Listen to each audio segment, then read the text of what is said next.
Why would you spend thousands of dollars building a wood oven in your backyard to make pizza when you can have one of these? This is a Barbie Chef pizza stone.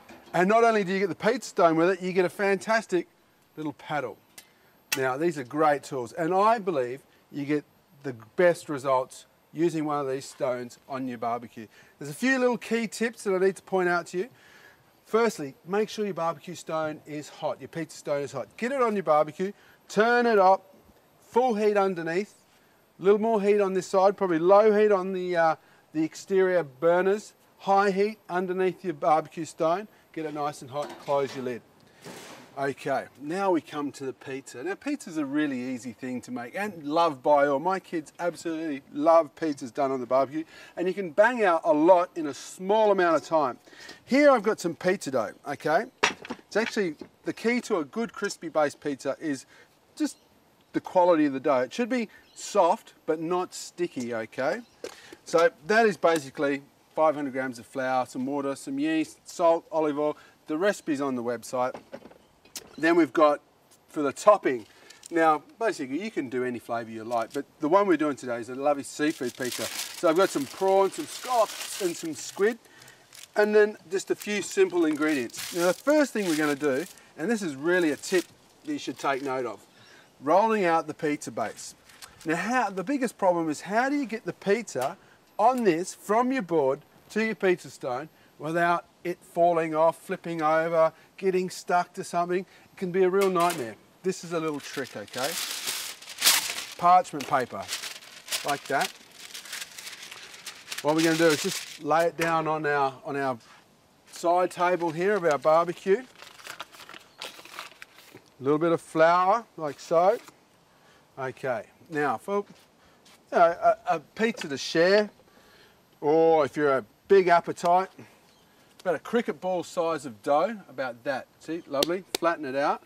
Now, the beauty of working with the pizza dough on the parchment paper is, you don't have to worry about throwing too much flour underneath it, it's sticking, because the parchment paper actually is non-stick once you start cooking the pizza. So basically, bit of flour on the actual paper, a little bit on top so your pin doesn't stick to it. And see the way I can just roll and twist.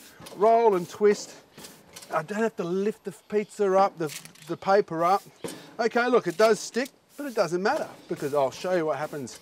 Okay, and just roll it out. Doesn't have to be perfectly round. Okay. But one thing it has to be is thin. I'm looking for a thickness of about, a 10 cent, maybe a 10 to 20 cent piece. And because the pizza base is made with yeast, as it's so thin, when it cooks, it puffs up and actually thickens up. So if you start off with a thick base before you cook it, it's going to be even thicker once it's cooked. Okay, so look at that. There's our base. Pretty simple stuff, really. Now, the first thing to go on our pizza base is garlic. Just some chopped garlic with olive oil. So about a tablespoon and a bit. You know, you can use pre-bought minced garlic if you like. It's not rocket science at the end of the day. It's all about just flavour. Okay. The next thing, every good pizza should have it, passata. Okay, you don't need to make a thick tomato sauce. You want moisture, but you don't want it to be overpowering. Okay, so there you go, passata, just like that, all the way to the edges. Beautiful, beautiful, simple, simple, simple. The next thing is pretty much our seafood, okay? Actually, yeah, seafood. Some prawns, scallops, squid, okay? Now, the key is never to overtop your pizza, because what happens is it just gets too soggy. And when you cut your pizza, you got to take your slice, it all slides off. It's no good, no fun. Okay, now we've got some fresh herbs here. I've got some basil, some parsley and some dill, all available at your supermarket. And we're just basically cutting this, chop, chop, chop, into our seafood, like so. Okay, bit of salt, bit of pepper. And we can just toss that around, bit of olive oil. And now we come over to our pizza base and we just dot that around our pizza, like so, leaving nice big gaps for the seafood to cook. If it's too close together, as the seafood cooks, it does let out a little bit of moisture, and what happens is you just get a soggy base. Let's move that little baby over there. Beautiful. Okay, the next thing, a little bit of salt. So we've got some olives. Again, just a few olives here and there. You can chop them up if you like. I like them whole.